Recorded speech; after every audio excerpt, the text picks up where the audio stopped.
ভালো লাগে না, আজকে দিনটা পুরো বেকার গেল। বেছে বেছে এমন একটা কার্ড দিয়েছো যেটা কাজই করে না, বলো। খুব চালাক হয়েছো না? মানে তুমি এই কার্ডটা নিয়ে গেছিলে তো? এতে টাকা আছে? কি বলছো তুমি? এটাতে টাকা আছে। কি মনে করো গো তুমি আমি এটিএম কার্ড ইউজ করতে পারি না, তাই না? আরে আমি সেটা বলতে চাইনি, আমি বলতে চাইছি তুমি এই কার্ডটা কোথায় কিরম ভাবে ইউজ করেছো সেটা তো বলো।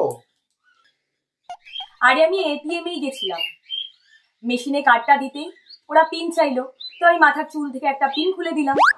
দেখি ওরা আবার পিন চাইছে, আমি আবার একটা পিন খুলে দিলাম। দেওয়ার পর দেখলাম এটিএম মেশিনটাই বন্ধ হয়ে গেল। কি যে একটা কার্ড দিয়েছো যে মেশিনটাই খারাপ হয়ে গেল, সত্যি। এ ভগবান, কার পাল্লা এনে ফেলেছো আমায়, কি যে করি।